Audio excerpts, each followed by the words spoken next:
What's up, everyone? Welcome back to Here's the Thing.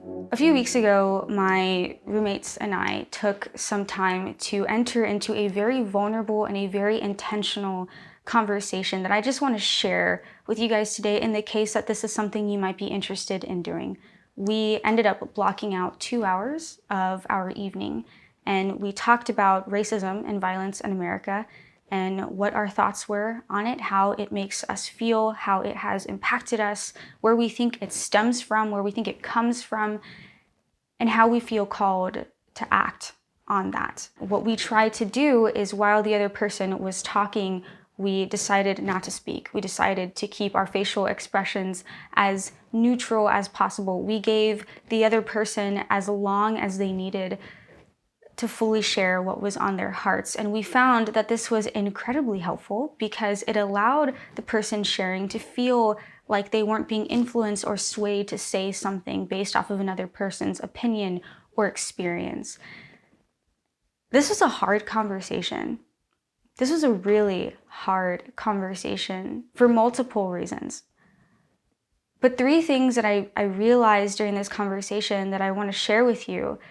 The first is that I realized so much about myself and how frequently I have been a victim of racism and racial profiling.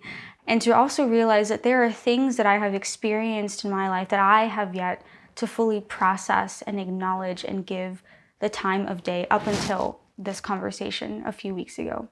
The second thing I realized is how greatly impacted my roommates, my community members, have been by racism and violence in America.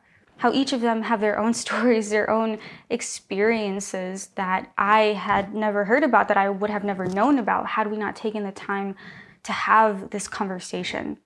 And the last thing that I realized after this conversation is how drastically differently each of us feel we are being called to respond. I cannot tell you how many other conversations stemmed from this one conversation that we had, and how mindful and how encouraging and how supportive we have been for each other as people of color, and how we feel called to respond.